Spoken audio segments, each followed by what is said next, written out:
сейчас у нас начинается работа лекционной площадки. В первую очередь нашу площадку мы открываем, собственно, с интервью с создателем «Страшилок Севера», мультсериала в хоррор-жанре, и с его, собственно, создателем Акимом Харбановым, также известного как Акелла.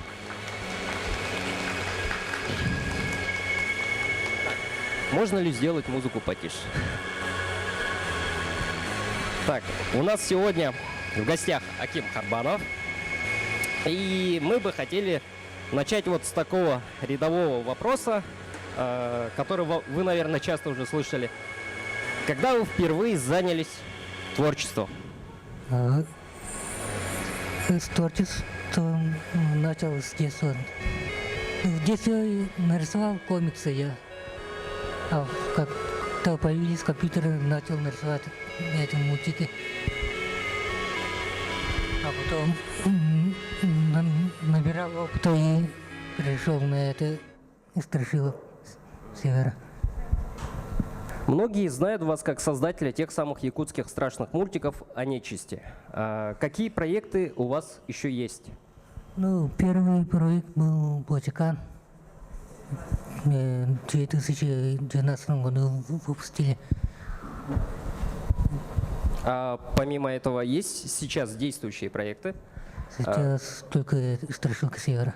Ага. Я вот как раз слышал, ну, поскольку мы вас приглашали, мы навели еще больше справок, хотя с вашими работами мы ознакомились еще очень давно, и неоднократно пытались Акима, собственно, к нам пригласить. Но то было минус 50, то и так далее, то есть было очень много причин, которые все время этому мешали. И мы узнали, что у вас в Стиме есть одноименная игра «Страшилки Севера». Можете рассказать более подробнее, собственно, об этой игре? Ну, игра в жанре survival horror, но она пока на раннем доступе. Пока что там только 3 уровня. В данное время разрабатывается. Можно ли в нее уже вот сейчас поиграть? Можно. Ага, хорошо, тогда обязательно поиграем и сами, и, собственно, советую нашим посетителям тоже ознакомиться с этой игрой. Также хотели узнать, вас знают как, собственно, творца-одиночку. Вы рисуете и анимируете самостоятельно, но существует ли команда проекта? То есть звук, музыка, все это делаете вы в одиночку или нет?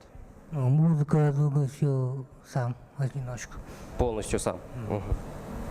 А какие сложности у вас возникают во время работы над «Страшилками Севера» и другими проектами? Ну, самая сложная часть это для меня это сценарий. И тут, следовательно, у нас такой логический вопрос вырисовывается. Откуда вы берете истории для экранизации от «Страшилок Севера»? Ну, саму идею беру из газет старых и книг есть. Это ужасы якутские. Ну, сюжет из нашей придуманной сам. Понятно. А обращаетесь ли вы, допустим, возможно, к каким-то научным трудам или к фольклору, к устным преданиям? Ну, да, через интернет читаю. Понятно. О чем должен быть, на ваш взгляд, якутский хоррор? Ну, якутский хоррор, на мой взгляд, должен быть это научным, как бы сказать, и фольклор, и научный, наверное. То есть упор нужно делать, получается, на этнографическую составляющую, как мне кажется. То есть больше упираться на, правильно ли говорить, достоверные источники. Но, допустим, на тот же самый фольклор, тут я могу разве что посоветовать, если вы еще не ознакомливались, получается, с такими трудами, как «Элиада» Гаврила Васильевича Ксенофонтова. Это набор, получается, якутских преданий, хотя в основном там, конечно же, меньше всего нечисти, конечно. Там в основном предания охватывают легендарную составляющую, допустим, фольклора, это у нас история о богатырях и так далее, но тем не менее и у него встречаются, вот получается, такие сюжеты, которые, возможно, подошли бы и вот страшилкам Севера. Но прежде всего, наверное, это научные труды Кулаковского, возможно, довольно старый труд 20-х годов еще.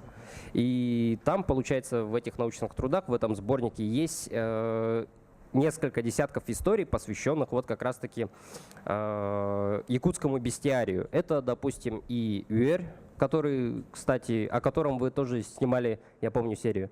И, как мне показалось, вот лично для меня вот эта серия была самая такая страшная. И тут вопрос у меня.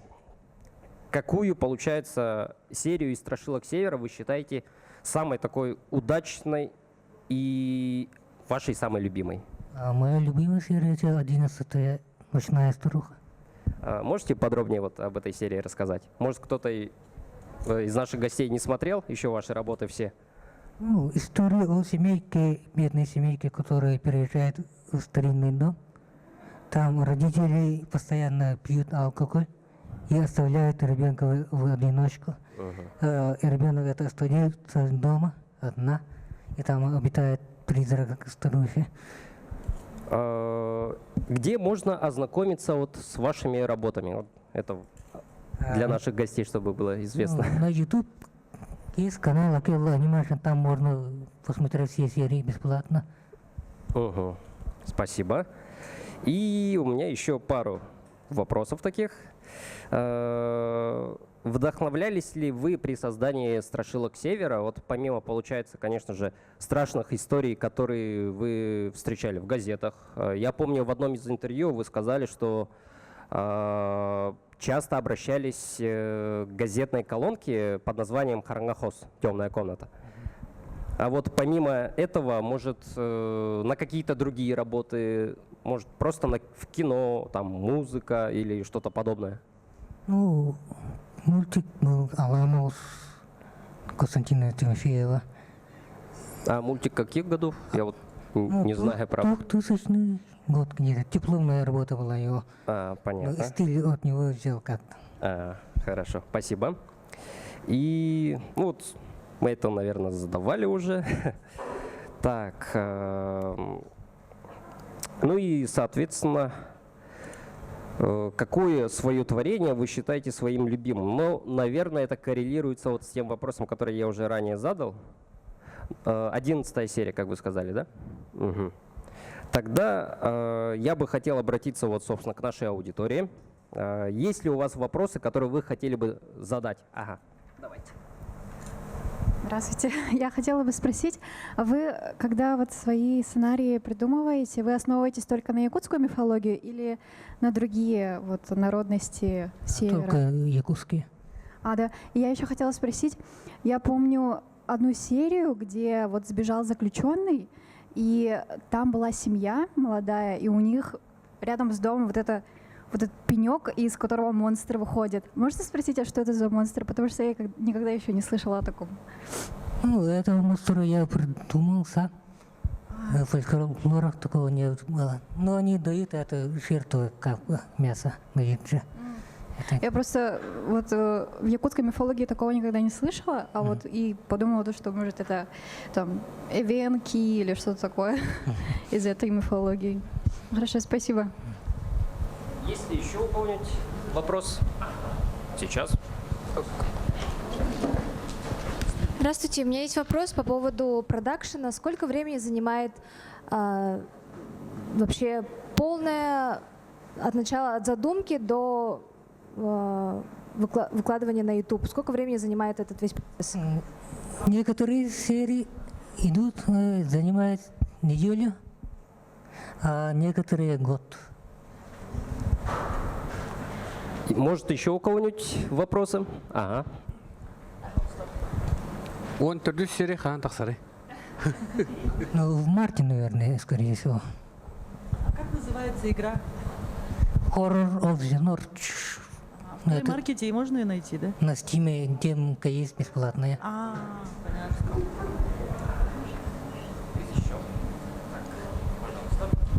А вы себе аниматора ищете именно в команду? Пока в планах нет. Плана.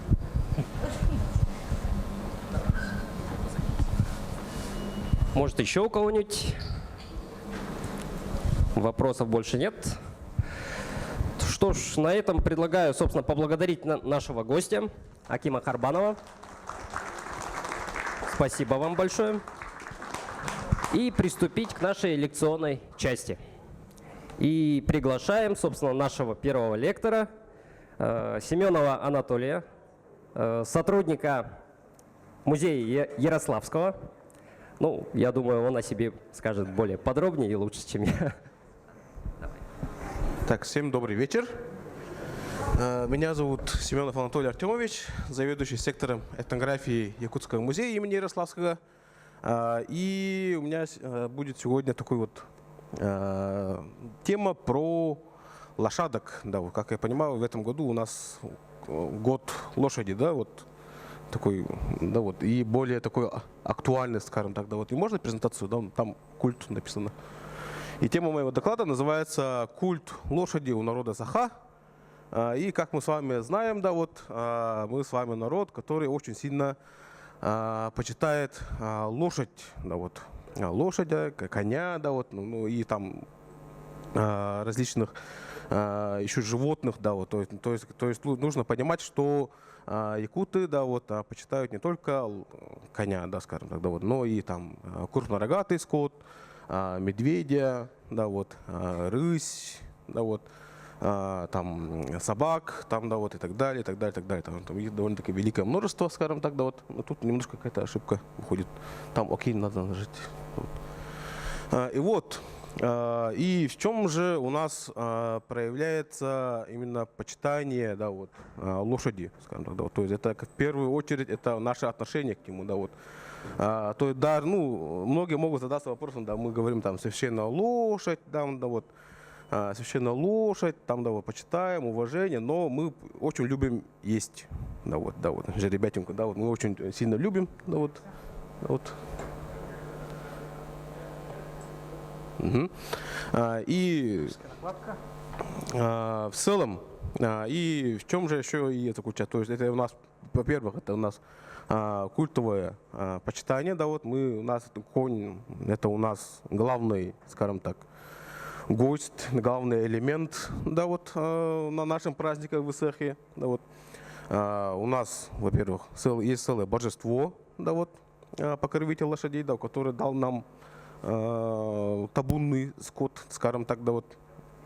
В-третьих, это у нас, скажем так, это похоронные обряды, скажем так, да, похоронные обряды. И в этих похоронных обрядах лошадь, как бы лошадь или же конь, да, вот, он очень часто фигурирует, скажем так, да, он очень часто фигурирует.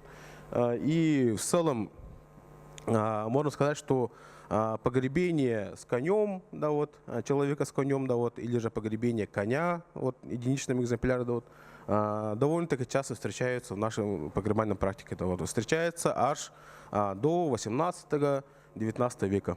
Да, вот. Это касаемо именно... Можно кликер, пожалуйста? Да, вот.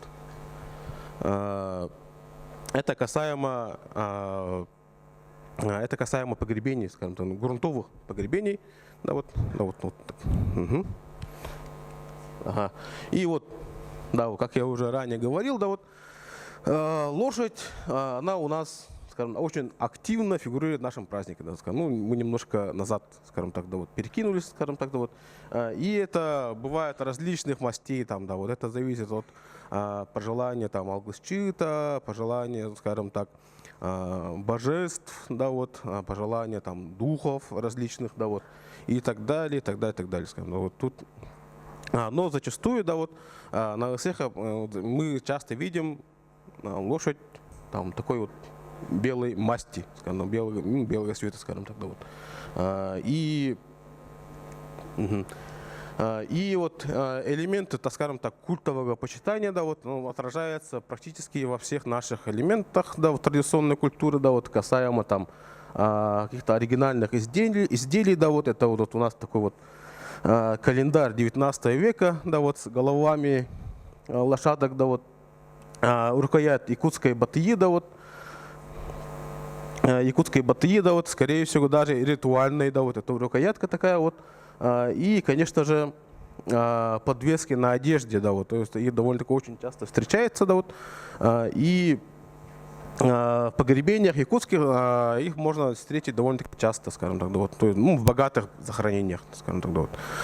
Различных форм, да, вот, различных форм и из различных материалов, скажем так, да, вот. И зачастую такой вот имеет ну, много форм, да, вот, якутские лошадки, вот, именно таких изделиях. То есть это у нас клювоносые их называют, клювоносые кони их еще называют, да, вот, или же грифоноподобные кони их называют, там, и так далее, и так далее, и так далее. Скажем. То есть, ну, вот, если в музеях походите, там, то там можно увидеть довольно-таки интересные экземпляры, да, вот, например, там курительная трубка, да, вот, скажем так, вот, с лошадкой в виде грифона, скажем так, да, вот. Такой вот интересные такие комбинации тоже попадаются, скажем так, да, вот. Ну и, конечно же, еще такое вот яркое такое почитание коня встречается и к отношению к его снаряжению. Да, вот. Это, скажем так, это погребение из элемента снаряжения 18 века, парадной. Да, вот. Это из погребения Алла-Себек, он находился в Черепчинском районе. И его, кстати, можете видеть в нашем музее Ярославского. Да, он очень хорошо выставлен. Да, вот. Приходите, смотрите. И в чем его уникальность? Уникальность в том, что это один из немногих погребений коня, который обнаружены в полном парадном снаряжении. Да, вот. Полном парадном снаряжении. И тут очень...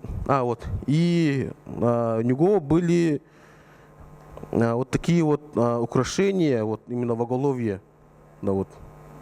Такие вот украшения, да, вот, и английские счетные жетоны.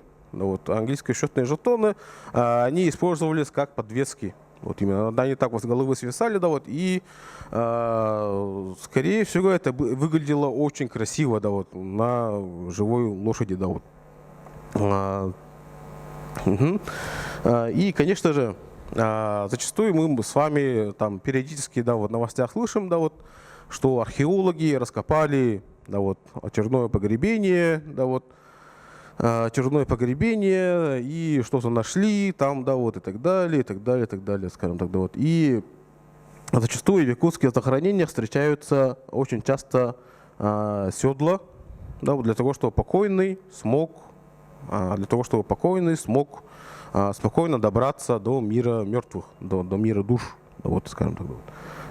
И в качестве сопровождения, скажем так, да, вот, хоронят лошадку, да, вот, хоронят коня, да, вот. И это вот один из самых таких богатых, ну не один из, а самое богатое захоронение, да, вот, это у нас в Нюрбинском районе, да, вот, раскопанный Константиновым, да, вот, это в 70-м году, да, вот, это погребение в местности Нахсыта, и это групповое захоронение 4 лошадей, да, вот, 4 коней, скажем так, да, вот. И, ну, больше этого пока что не обнаружено, скажем так, да, вот. Но этот человек, он был очень богатый, да, вот, который его захоронили там в шелковом китайском халате, да, вот, с рисунком дракона, там, да, вот, вся его, скажем так, снаряжение, все золотое, ну, не золотое, а медное, там, да, вот, а он отполированный, блестит как золото, да, вот.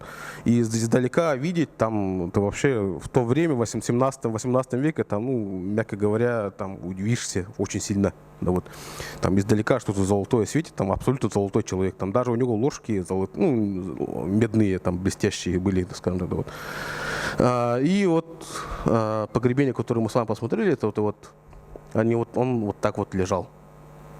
Ну, есть много теорий, да, что это вот лошадь там шаманки там, и так далее, да, вот, но это абсолютно неверно, да, вот это лошадь очень богатого человека, очень богатой женщины. То есть несколькими годами ранее в этой местности обнаружили захоронение богатой женщины. Скажем, да, вот. И встречаются также и тоже довольно-таки уникальные погребения, да, вот с таким вот почитанием, да, относились к погибшей, к лошади, в целом тогда вот.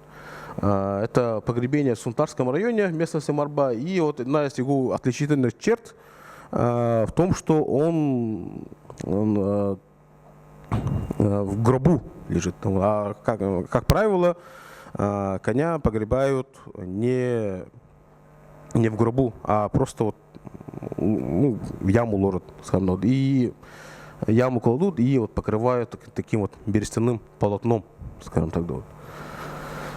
Также и не стоит думать, да, вот, что погребения лошадей, да, встречаются только в Центральной Якутии, там, да, в Вилюйской группе районов, да, вот, но и встречаются и на севере. Вот, например, вот это вот один из таких самых северных погребений коня, да, вот, это у нас погребение в Верхоянском районе, да, вот, в селе Барулах, да, вот. И это на данный момент самое северное захоронение коня. Да, вот, то есть везде, где доходил якут, да, вот, там и он носил с собой эту традицию почитания коня. Да, вот. И даже есть теория о том, что многие, скажем так, традиции, да, вот, например, почитание коня, да, вот, культовое почитание коня, оно преобразовалось в почитание оленя. Да, вот. И вот в той же самой Верхоянском районе в этой же экспедиции обнаружили погребение оленя.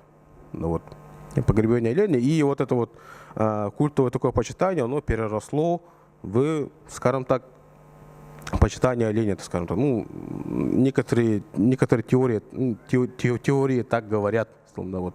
Но в этом есть доля правды, потому что мифологии якутов, там все божества, они антропоморфные, да, вот, то есть они все уже имеют человеческий образ, да, вот, но в очень таких вот старинных сказаниях там есть божество почитания, например, там оленя, да, вот, но он представляется в виде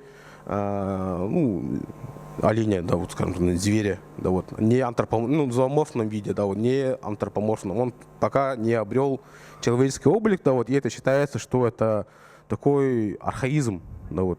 Он не успел сформироваться, и он так и умер, скажем так, вот, у якутов, скажем так, да, вот.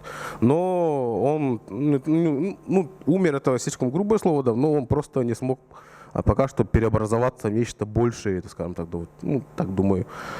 Ну и, конечно же, как мы тут без шамана, да, вот, именно в почитании лошадей, да, вот, и это из наших фотофондов, да, вот, из музея Ярославского, да, вот, и, как мы с вами знаем, да, вот, лошадь хоронили в нескольких видах, скажем так, это грунтовые захоронения, надземные захоронения, то есть это у нас просто гроб на земле, да, вот, и надземные захоронения, то есть воздушные захоронения, то есть арангасные виды захоронения, погребения коня, скажем так, да, вот. И вот в арангасном виде хоронили только священных лошадей, да, вот, священных лошадей, да, вот. И что же это такое священные лошади? То есть и по нашем смысле, да, вот священная лошадь это даже нечто божественное, там, да, вот, нечто такое вот сакральное, да, вот, в этом есть доля, скажем так, истины, скажем так, да, но именно обряд воздушного захоронения, он длится, делится на 3 этапа, да, вот. Это у нас это ытык-дабаты, да, вот, посвящение священного коня, и как это происходит. То есть, например, по мифологии считается, что вот эта священная лошадь это как носитель болезней, да, у какого-либо определенного человека, и шаман камлает. Да, вот. Шаман камлает, переносит болезнь этого человека, да, вот, и он становится такой вот, и лошадь становится таким вот носителем этой болезни, носителем духа, да, вот, и становится защитником этого рода, священным животным для этого рода, скажем так, да, вот. И его отпускают. Да, вот, его отпускают на волю, и никто не имел права убивать эту священную лошадь, там, бить, стричь, там, да, вот, и он должен вести абсолютно свободную жизнь, да, вдали от человека, и его никто не должен трогать. Да, он должен умереть своей собственной смертью. Да, вот.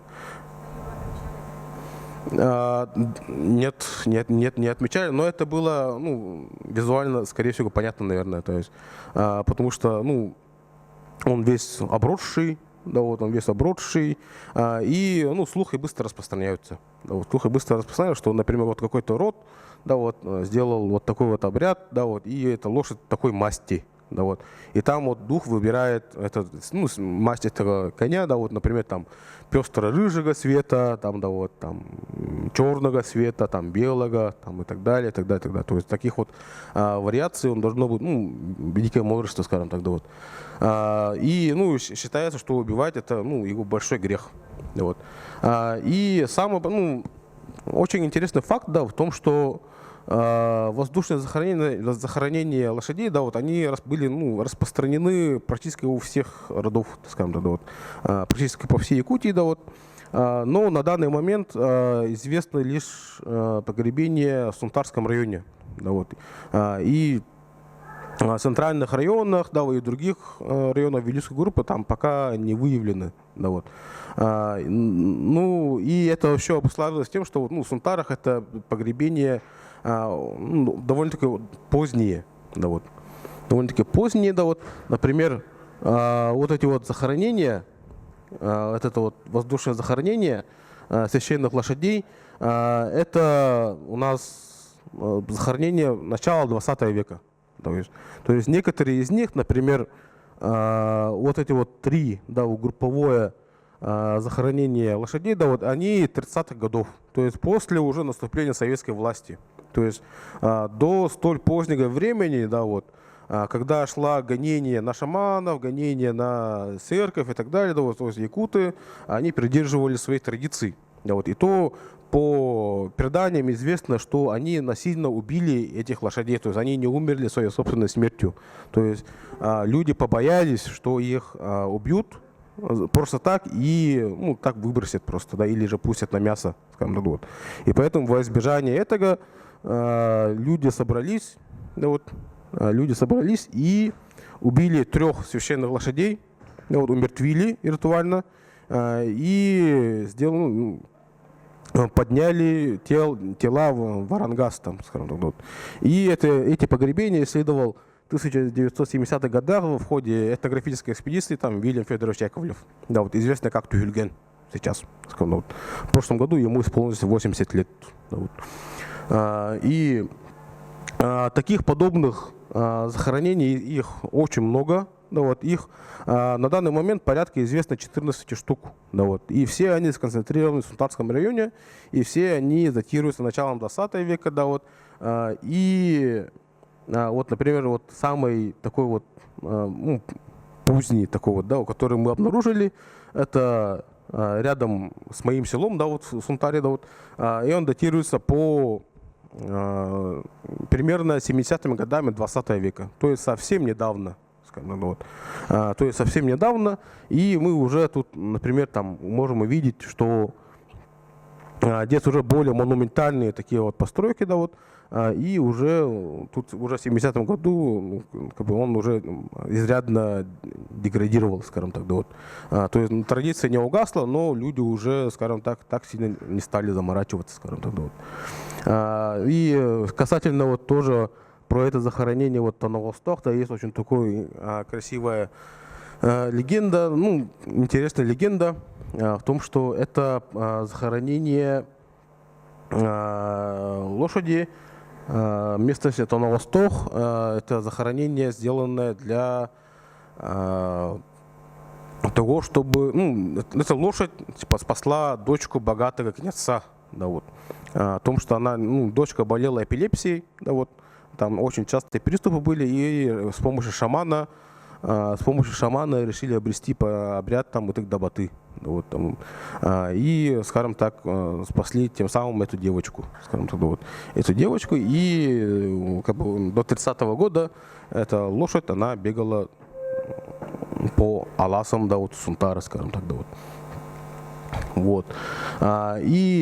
Уже, скажем так, я сказал, что вот есть несколько обрядов, ну, в 3 стадии происходит, да, вот это у нас ытык дабаты, да, вот это уже посвящение, да, и опускание на волю, да, вот, священной лошади, и ытык кодору, да, вот, поднятие священного коня, да, вот, и это у нас, ну, погребение, да, вот, само, да, вот, сам процесс, обряд захоронения, да, вот, и уже 3 стадия, это у нас ытык кодору, да, вот, это поднятие 7 священных ложек, да, вот, и вот таким вот эбир хамаях, да, вот, все мы с вами его знаем, да, вот, которым кормят, ритуальную ложку, которым кормят духов, скажем, вот.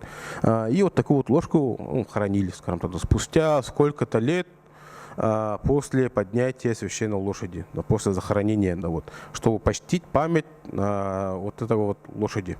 Вот.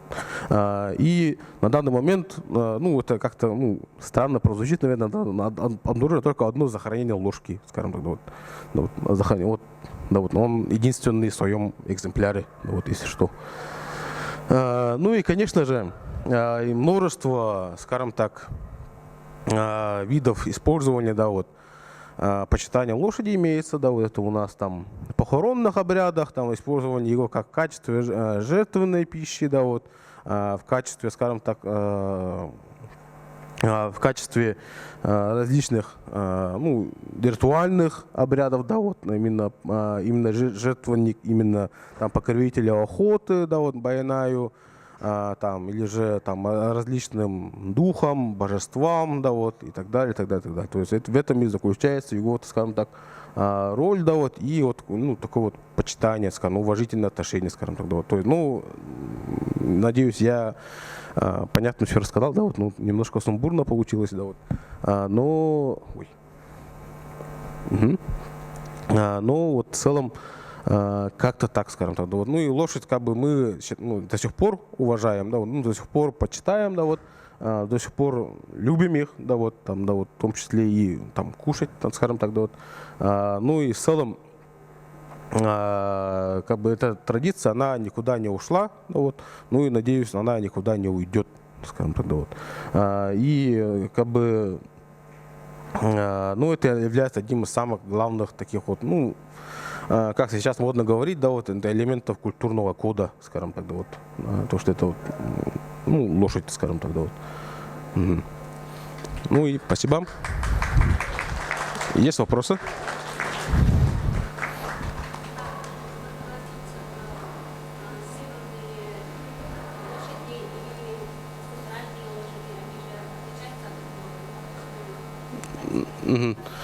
Ну, да, вот слышал, ну, про это, да, то, что они отличаются, да, ну, это, скорее всего, связано с генетическими особенностями.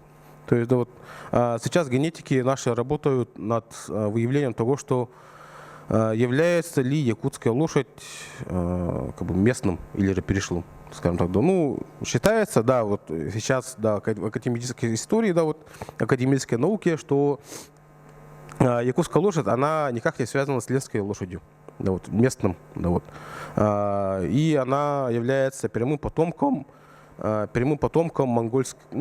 монгольских, там, ну, южных, скажем так, да, вот, является прямым потомком, просто тут в Якутии там произошли некоторые изменения, там некоторые мутации, так сказать, но он стал, ну, чуть пышнее, помаленький, там, да, вот, и так далее. Ну, так ходят, да. Но сейчас над геномом работают, да, вот музей Мамонта, по-моему, этим занимаются, кажется. Но вот насчет генетики там, да, вот, ну, как бы сам не могу сказать. Да, вот. Но это сейчас очень довольно-таки актуальная тема, на самом деле, да, вот. О том, что, ну, это на много вопросов ответит, на самом деле, да, вот.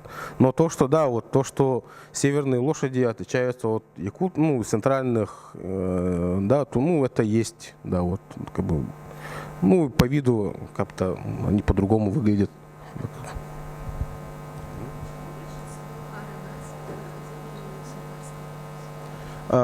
Ну,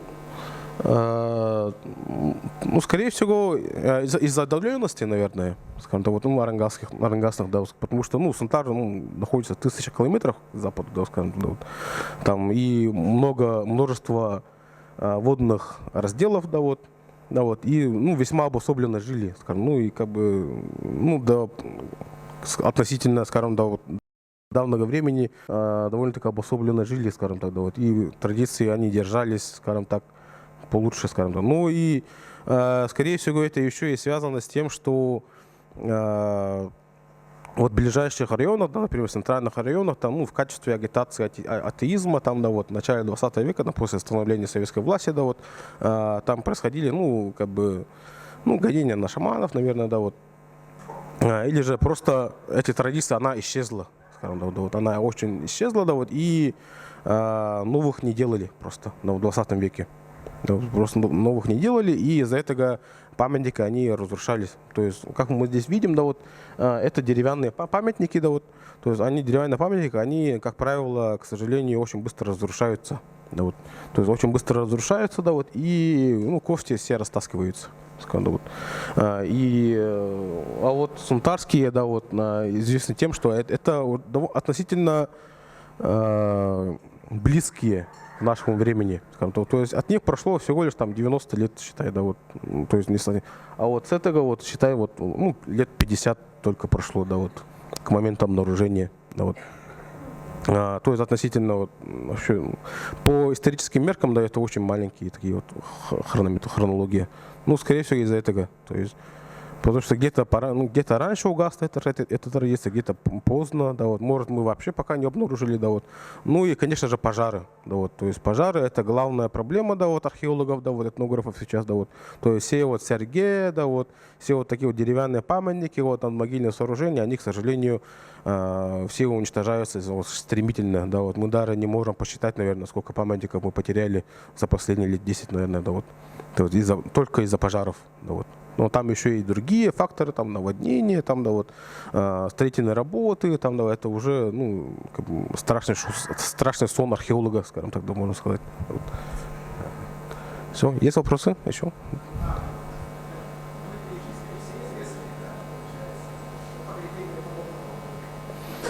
Нет, ну, Арангасный?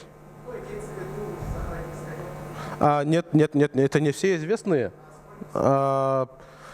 Сейчас сложно посчитать, да, по опубликованным данным около порядка, если посчитаем вместе, вот с Арангасными, ну, примерно сколько?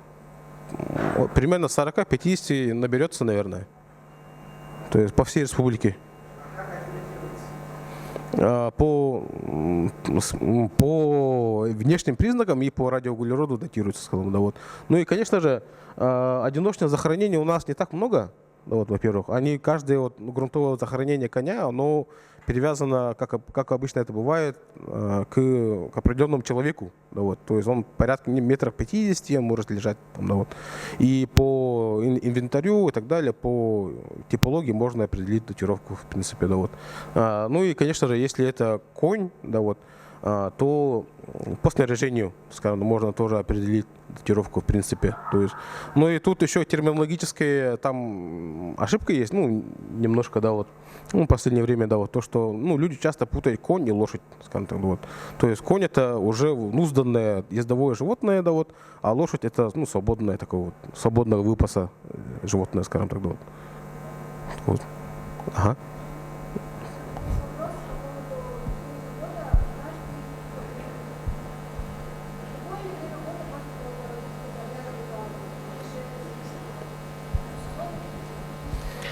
Ну, это, да, конечно, зависит от определенного сезона, да, ну, зимой минус 50, там, ну, конечно, мы не будем проводить такой обряд, да, потому что это, ну, во-первых, это сложно физически, да, вот, ну, и, конечно, основное место проведения вот обрядов, там, и ритуалов, это, конечно же, весна, лето, осень, да, вот. А вот зимой-то, ну, там не так уж и много, наверное, то есть, и, во-первых, там мы не сможем ну, банально вот поставить столб в землю, наверное, но это трудозатратно очень, скажем, ну, вот. Ага.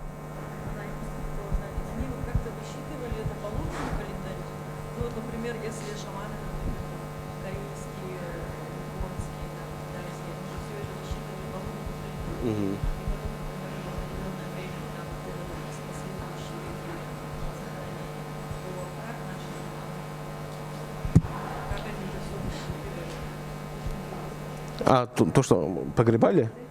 Ну, это очень интересный вопрос, да, я как-то не задумывался над этим, да, вот. Но я думаю, что как бы тут по случаю, наверное, да вот. Но в целом, ну, если священная лошадь зимой умрет, ну, это, ну, скорее всего, горе большое, наверное, да, вот, нежели чем надо. Но в целом, ну, это довольно интересный вопрос, да, вот, на который стоит задумываться, да, я как-то не думал об этом. Да, вот. Но, скорее всего, как-то высчитывали, наверное, да, вот. Да, ну, по солнцестояниям, скорее всего, да, вот тоже высчитывали, и еще и по случаю, скорее всего, да, вот. Потому что, ну, например, болезнь, да, вот, например, там, у моей дочки болезнь, там, например, там, усилилась, да, в какое-то время ослабевает, ну, по сезону, например, да, вот. Но это время, когда во время послабления можно как-то сделать, наверное, там, перенос, там, что-то там. Вот. Угу. Еще есть вопросы? Угу. Ну, вопросов нет, наверное, да, вот. Или...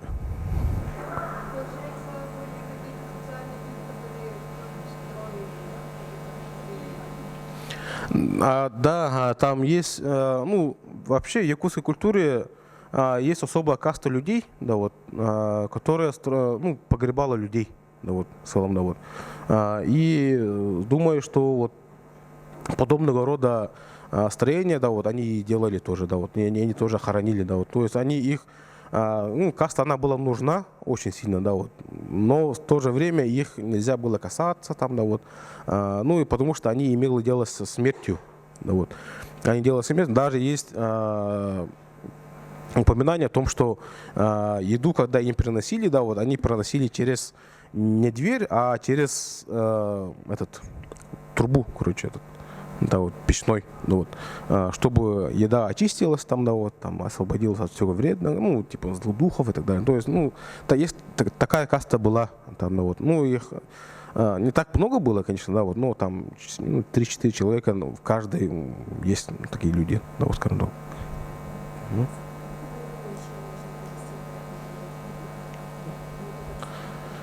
Ну, очень интересный вопрос, да, вот, ну, тут параллелей довольно-таки много, да, вот. Например, из современных народов, да, вот, например, да, имейте в виду, да, современными, ну, из современных ныне живущих народов, да, можно проводить параллели вот с хакасами, да, вот, с бурятами, с тувинцами, да, вот, там, орочи, там, да, вот, ну, или с народами Южной Сибири, да, вот, с народом Южной Сибири, с Алтая, да, вот, у них традиция почитания коня, она тоже очень сильно развитая, да, вот. Там даже есть упоминание, да, вот, например, у хакасов, да, вот, у них такая легенда, ну, обряд есть такой, летящие кони называется у них, да, вот, где вот 11 лошадей, да, вот, их, ну, ритуально умерщвляют, снимают шкуру, да, вот, и вывешивают, скажем так, на горизонте, на специальных жердях. Да, вот. И издалека кажется, что ну, это же шкурки просто, да, вот, и издалека кажется, там, под влиянием ветра, да, это то, что кажется, что люди как бы летят, да, вот, как будто парящие лошади, да, вот. И эти параллели, например, можно провести с нашим вот керахмас, да, вот, ну, жертвенником нашим, да, вот, ну, довольно-таки можно интересно, да, параллельно построить. Ну и по захоронениям тоже, да, вот, например, все эти вот захоронения с лошадью, да, вот, например, они очень идентичны с усталькийской культурой, да, вот так называемая, которая существовала на верховьях Байкала, да, вот, ну, где-то там в южной, скажем так, части, да, вот, и которая эта культура существовала в порядке, ну, 12, 13, 14 веках, да, вот, и скорее всего, да, вот, есть теория о том, что, ну, это они перекочевали, и последняя волна перекочевки, да, вот, на север. Вот. И вот они принесли в Якутию именно вот это культовое почитание, скажем, такие вот элементы культуры, да, вот такие захоронения лошадей там, да, вот и так далее. То есть, потому что по захоронениям, ну, если смотреть их захоронения, да, вот, то они практически абсолютно идентичны, да, вот, с нашими 18 века, 17 века, да, вот, 16 века, да, вот. То есть эта традиция, она перекочевала к нам, скажем так, да, вот. Угу. А что? Ну, да, ну, человек умер, там, с ним нужно отправить тут сопровождающего, скажем так, да, вот. Угу. Угу.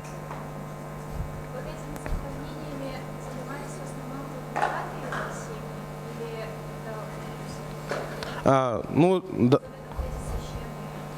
Ну, это богатые, да, вот, это богатые, да, вот тут четко, ясно, как бы видна социальная стратификация, скажем, социальная страта, потому что, ну, вот, парадное захоронение, вот, да, вот такой вот, может, с английскими жетонами там могут позволить себе только богатые люди. Ну, конечно же, у бедняков, ну, они не могли себе это позволить, скажем так, да, вот. То есть тут видна очень четкая вот социальная разница, вот. Да, ну это как бы шаману надо заплатить там и так далее, там, ну, вот, там тоже все в деньги упирается, скажем так. Все, да. Ну, наверное... Все, спасибо за вопросы. У нас время. Еще раз спасибо нашим приглашенным гостям за очень содержательное интервью. А сейчас у нас будет продолжение нашей лекции от сотрудника исторического парка Владимира Егорова. Раз, проверка. Здравствуйте, уважаемые гости. Рад вас приветствовать. Меня зовут Егоров Владимир. Я сотрудник исторического парка. Ну, как я понял, у нас было уже подряд 2 лекции. Я постараюсь ужаться и, соответственно, долго не затягивать и лишний раз там не лить воду, да. Тема моего выступления называется «Нижний мир в якутской мифологии». И, соответственно, она ориентирована, конечно же, на молодое поколение. Люди старшего поколения, да, моего возраста, наверное, уже все-таки ничего нового не узнают, но тем не менее, да. Что хочется сказать? Я хочу сказать то, что у нас, у якутского народа очень богатая история, так как у нас не было письменности. Вот поэтому у нас в Аланхо и в различных сказаниях, да, очень много получается художественных таких вот определений, описаний разного рода, получается, миров и так далее. И все вот эти сведения, которые я собрал, да, они были собраны, конечно же, в советское время, в начале 20 века, нашими первыми этнографами. Это у нас Гаврил Васильевич Ксенофонтов, это у нас был, конечно же, Алексей Алексеевич Кулаковский и другие. И вот, получается, все эти сведения, да, конечно же, они записывали у пожилых стариков Саха, скорее всего, да. И вот получается, у нас же традиционная религия была до христианства, это язычество, шаманизм. И вот первые, получается, описания Нижнего мира, да, они фигурируют, получается, либо через шаманов, да, то есть во время камлания они могли объяснять присутствующим вот то или иное описание мира, да, либо же, получается, через описание аланхасутов, которые во время своих вот этих сказаний Аланхо, которые могли длиться там дня, может, даже по 3, да, даже, может, больше, оттуда, получается, все эти сведения дошли через фольклор, именно устно, да, передаваясь из поколения в поколение. И вот что я хочу сказать, то что, вот, конечно же, до принятия христианства, вот в описании этих 2, скажем так, сословий, да, 2 каст, шаманов и аланхасутов, Нижний мир — это, конечно же, у нас что-то вроде аналога ада. То есть, когда у нас шаман, да, по его версиям, он во время транса опускается, да, в Нижний мир. И вот по этим описаниям древних старинных якутов в нашем среднем мире есть старая сосна, очень такая кривая, да, вся такая покосившаяся, где-то на северо-западе Якутии. И получается, в этой сосне есть дупло. Вот получается, шаман, он во время транса, да, вот проникает в это дупло и, получается, по стволу дерева, да, спускается глубоко, получается, в подземный мир. И вот по вот этим рассказам, да, шаманов, которые записали наши этнографы, все в этом Нижнем мире, да, оно как бы очень так выглядит не очень. Солнце и луна присутствуют, но они все, получается, такие не настоящие. Тоже светит очень тускло. Все соответствует своего рода тоже, ну, нашим мировоззрениям. Тоже есть скот, есть трава, да, есть балаганы и так далее. Но все они очень такие либо гнилые, да, либо, получается, ржавые и так далее. Скот, который ходит, да, он весь такой больной. У них коросты прямо на теле и так далее. Вот, получается, опускаясь вниз, да, я сразу скажу, то, что вот он либо аланхасут, либо шаман, да, описывает то, что там будут у вас 4 дороги. Это төт колларан артык по-якутски. И получается, вот эти дороги, да, они выглядят как будто вот пасти зубатые какого-то либо мифического животного. Далее, получается, он заходит в эту дверь, ну, в этот проход, да, и дальше встречается, соответственно, у нас пропасть, большая пропасть, внизу получается вода. И, конечно же, во время этого транса шаман, он оборачивается что-то вроде рыбы и ныряет, получается, вниз. Дальше, получается, вот этот водяная, вот эта преисподняя, да, она называется по старинным поверьям, да, типа юден кюнкве. Вот, соответственно, он, когда добирается вот до самого низа, то, получается, уже он может встретиться с повелителем Нижнего мира. Ну, возможно, вы знаете, да? Как зовут повелителя Нижнего мира? Кто-нибудь знает? Что? Алам Агус Булбатах. Это представитель, да, это есть такой Алам Агус, это, скорее всего, Абага из якутских сказок, да? Он не является повелителем Нижнего мира. Я сразу скажу, да, кто это. Это у нас во всех якутских улусах, да, его название одинаково. Это у нас Арсан Долай или Арсан Долан. Вот. И оказывается, по мнению одного современного краеведа Владимира Попова, он считает то, что до этого названия, да, как раз-то вот этот Арсан Долан имел такое название более, скажем так, доякутское. Это у нас звучит как Бухар-Дадар. И описывает вот этого повелителя Нижнего мира в виде такого большого, черного, сутулого старика, который, конечно же, имеет большой рост, он над вами как будто нависает полностью, да, и, соответственно, имеет на голове рога. Дальше, получается, у него вот это, если переводить с литературного якутского, Арсан Долан, да, или Арсан Долай, оно переводится как вот это, когда человек зубы же скалит, да, это, получается, по-русски будет что-то вроде скалящие зубы или ощерившиеся зубами. Вот, получается, когда душа человека обыкновенного умирает, она, получается, приплывает к нему по вот этой подземной реке, и вот, получается, вот он приезжает к вам на вот этих санях, сырга, да, и, получается, вот у него есть специальный такой багор, он вас подцепляет за область желудка, и, получается, в этой сане ложит и увозит, соответственно. А вот шаманы описывают то, что в этом нижнем мире бывают озера, где, получается, вот, соответственно, вот плескаются там вот эти трупы маленьких детей, там на берегах, получается, бывают такие вот эти типа частоколы, да, из трупов там, соответственно, умерших людей и так далее. И все в этом мире, как будто все такая мгла, дымка, и вот описывает одно из тоже из описаний, ну, самых разных, да, в разных источниках по-разному, то, что ты двигаешься в этом нижнем мире, как будто у тебя сопротивление происходит. То есть все как будто замедленно.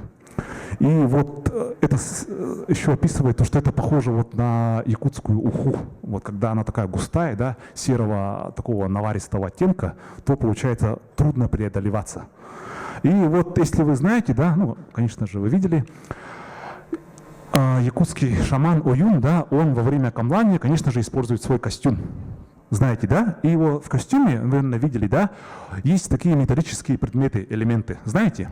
Вот получается этот костюм, да, по-якутски он называется арбагас, или по-другому называется куму. Вот эти, получается, металлические элементы, это не для красоты, это как раз шаман использует во время транса как своего рода защиту. Это у нас, скажем так, его обереги, да, чтобы они его защищали во время вот этого мифического представления, когда он опустится в Нижний мир. Вот получается, это как будто обереги его.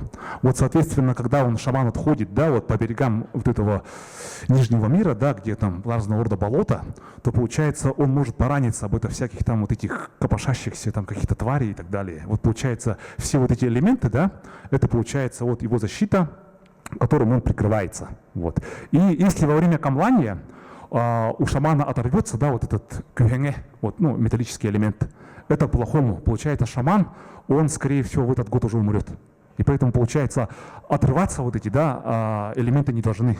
За этим должен следить, получается, его помощник Кутуруксут, да, соответственно. И, соответственно, шаман, он всегда, ну, должен был наблюдать за вот этими металлическими элементами, чтобы они, получается, конечно же, ну, не отрывались. Далее, да? И вот, конечно же, у нас сегодня, плохо говорю, время Танха, это святки, да, крещение. Что хочется еще дополнить, да, потому что у нас время уже поджимает, уже вы дальше пойдете на наши другие мероприятия. Угу. Вот, наверное, вы знаете то, что по якутским поверьям в этот период крещения из проруби появляются так называемые сюлюкун. Слышали, да? Вот получается как раз, что я хочу сказать, да, некоторые, ну, молодые, вообще, ну, молодое поколение думает, что сюлюкюн — это такие якутские водяные духи, да, исконные. Но это не так. Вот эти духи, да, водяные бесы, они заимствованы из русской мифологии через, получается, наших якутизированных, получается, представителей русского населения. Это, например, вот эти приленские мщики, наверное, знаете, да, Джамнар. Вот получается, они, когда приехали в Якутию и остались здесь жить, вот они принесли с собой поверье о таких водяных бесах, по-русски это называется шиликун. И вот это шиликун, да, оно якутизировалось в наше слово сюлюкун. Получается, оно исказилось на якутский манер. И вот получается, в этот период, да, как раз, почему они вылезают из прорубей. Вот люди верующие, они считают, что в этот период можно окунуться в священную воду, да? Крещенская купель называется. Потому что батюшки, русские священники, да, христиане, христианские священники, они эту купель освящают, и вода что-то называется иорданская вода. Вот поэтому вот эти бесы, да, они в этот период выходят из воды, потому что вода типа священная. Получается, для них это неприятно. Вот получается, они выходят, и, соответственно, делать им нечего, да, и они заходят в якутские наслега, это по Кулаковскому, и занимают, конечно же, пустые дома, ютехи, где, получается, человек не живет. Там старые бани, да, там вот эти заброшенные дома, да, и так далее. Даже могут к людям как будто зайти. И тоже многие путают, как будто их изображают, как будто они имеют рога, да, там у них как будто и копытца и так далее. А в реальности сюлюкюн, он имеет вид обыкновенного человека, просто у него макушка головы в виде треугольника, она заостренная. А еще вторая особенность, да, у них нет бровей. И вот согласно, получается, этим мифологиям, да, вот они некоторое время в период святок, да, живут в этот период, и, получается, их можно увидеть, и как будто бы, да, вот эти сюлюкюн, они азартно играют в карты. И получается, вот, если вы как будто бы, да, сыграете вот с этим, получается, безбровым человеком и обыграете их, да, то, получается, можете выиграть большое состояние, но вот эти их деньги, да, нужно потратить как раз-то по-быстрому, потому что после окончания периода святок все выигрышные деньги, они превратятся в водоросли, потому что они вышли из озер. Теперь, да, что касается заостренной головы, ну, по-разному это трактуют, да, почему заостренная голова, потому что как будто бы вот из фольклора поленских ямщиков, если вот этот сюлюкюн вас заподозрит в нечестной игре, да, он будет вас вот головой как будто бить. Это выражение, оно называется по их выражению колганить. Слышите такое выражение? Брать на колган, головой бить. Вот получается, вот эти сюлюкюн, да, они могут вас ударить именно головой. Вот. Вот такие поверья легендарные, связанные, получается, вот с этими, да. А потом уже у нас, конечно же, да, они как будто бы стали считаться исконно якутскими. Теперь, да, напоследок окончание моего мини-выступления, это что касается именно вот этих неупокоенных духов юэрь. Это тоже исконно, получается, традиционные представления. Вот как раз-то те люди, которые могли, да, вот как-то неправильно проводить гадания, да, или, допустим, вот те же, получается, якутские волшебники, это называется аптах. Вот, получается, они могли превратиться в юэрь, да. Далее это, конечно же, самоубийцы, которые совершили суицид. Они в этот период, ну и вообще, да, могут вот, бродить по среднему миру, да, неупокоенные, и, соответственно, в виде таких призраков, невидимых фигур, да, либо полупрозрачных, приставать к людям Аи, да, именно вот к живым людям. И вот по первым, получается, записям наших краеведов, этнографов, да, первым юэрь могла быть одна из дочерей Амагойбая. Это наши три прародителя, наверное, знаете, да? Вот Амагойбай, Эллей Ботур и Уду Хоро. Как вы, наверное, знаете, вот когда Эллей Ботур, работая на Амагойбае, да, он выбрал в жены одну из двух дочерей. Выбрал он, конечно же, какую-то, звали ее Сыппай. Это была некрасивая дочка, да, но он выбрал ее. Ну, почему выбрал, это уже другой момент. Если хотите, я после лекции расскажу. И вот эта первая дочка, да, которую звали ее, кажется, Нурай. По другим источникам Нурулдан Ко, да, там Никоах, там Аллахчин и так далее. Вот получается, она была очень этим раздосадована, то, что ее не выбрали, да. И вот когда обрадованный Эллей, да, со своей женой устроил первый гах, да, сэх, то получается она, чтобы навести досаду, да, вот как раз она во время Исеха повесилась на серге. И вот получается, вот первый юрт, да, это стала вот эта дочь Амогой Бая. И в этом виде, да, она после, да, стала, вот ее особенность, да, она пристает к молодым людям, к молодым мужчинам, естественно, и приносит им глазные болезни. И шаманы называют ее в своих вот этих камланях, да, есть такое старинное выражение якутское, анчекей. Это означает что-то вроде первая красавица. Вот получается, как раз-то она была первым юрь. Вот. Так, далее, да, вот что еще можно сказать. Каждый юрь, да, обычно он привязан к своему наследию, либо к своей местности, потому что это их родина, либо то место, где они долго жили. И, конечно же, вот у нас есть такие вот эти поверья. Например, самое известное, да, ну, о чем можно повидать, это у нас Чурапчинский улус, он иначе назывался Ботурусский улус. Кто-нибудь есть родом из Чурапчинского улуса? Здесь из присутствующих. Вот там есть деревня, называется Бахсы. Вот получается, в конце 18 века или начало 19 века там жил якутский тайон, которого звали Джеллемей. Он был очень таким жадным, таким, ну, скажем так, малоприятным человеком. Он нажил большое богатство и как раз-то отнимал много, получается, вот этих, да, вещей у своих вот этих там хамначитов, да, кулутов и так далее, якутских рабов. И однажды был такой момент, то что проезжая, получается, вот по своим угодьям, да, он, соответственно, увидел то, что по дороге бежит лиса. У него была особая плетка, это по-якутски называется чомчо камни. Это получается плетка, где на конце завязана такая утяжелитель свинцовый. И получается, он захотел вот этой плеткой, да, на своем коне, лучшем иноходце, эту лису, получается, как бы оглушить. И вот, получается, он за ней погнался. Оказывается, вот эта лиса, да, она по мере, получается, ускользания, она превращалась то там в этот, да, колонок, солонгдо по-якутски, то, получается, там в этот, да, в бегущий огонь, то там, соответственно, разного рода, получается, животных, да. Он, получается, увлекся азартом и так 3 дня и 3 ночи, получается, он вот скакал и пытался вот эту лисицу оглушить. Так он потерял рассудок, его, получается, родные в конце концов нашли, но он уже перестал быть таким человеком, да, и из-за того, что он потерял разум, да, вот как раз-то он стал вот первым юрь, который тоже именно бродит, да, именно как раз-то в окрестностях этого наследия Бахсы. Это по описаниям именно чурапчинских, вот, да, ботурусских краеведов. Это первая версия. Как вы знаете, есть такая якутская пословица, то что что-то вроде «кепсян эбилех, олонко омуннах, ырыдоргоннох». Это по-русски переводится как что-то вроде, ну, рассказы бывают с преувеличениями, да, там, с прибавлениями, песни тоже там со звучием, да. Вот поэтому, конечно же, разного рода краеведы, да, они эти легенды о юрь могли переиначивать и рассказывать по-другому. Вот поэтому вторая версия, да, она звучит по-другому. То, что Джеллемей решился рассудка не из-за этого, не из-за лисицы, а то, что он отнял земли, да, у одного человека, который был родственником усталданского шамана. Есть такая деревня в Усталданском улусе, Курбуах, может, знаете? По-русски Курбусах. Вот, получается, он отнял хороший покос. И, получается, вот он присоединил его к своим землям и, соответственно, позвал косцов, да, чтобы они скосили травы, да, на этом покосе. И, соответственно, вот, когда он устроил это состязание, созвал там где-то примерно 30 косцов. По-якутски это состязание называется кюлей. Ну, я потом расскажу, если интересно, в дальнейшем. И обиженный, получается, хозяин Аласа, да, он пошел на могилу шамана. Вот у нас Анатолий, мой товарищ, рассказывал, да, то, что якутское шаманское воздушное погребение называется, слушали внимательно, как называется? Арангас, вот хорошо.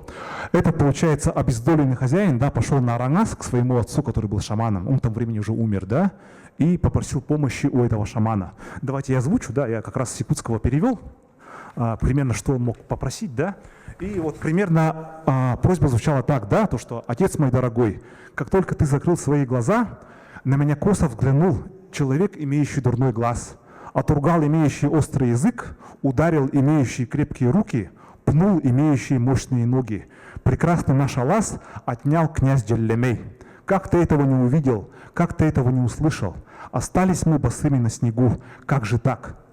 Ну, я хочу сказать то, что в якутском языке это, конечно же, звучит более красиво, да, и там более долго, вот, потому что можно долго рассказывать, да, разными выражениями про одно и то же событие. И вот после вот этой просьбы, да, описывает вот эти, собиратели фольклора, с этого Арангаса возник вихрь черный, называется Холорук. И получается, он, обращаясь в этот волчок, да, там, вихрь, понесся в сторону вот этого покоса, где работали вот эти косы, да, и все вот эти стога, да, бугулы, весь этот ветер все разметал. А чтобы его нельзя было собрать, да, сено оказалось разметано по воде и по верхушкам деревьев.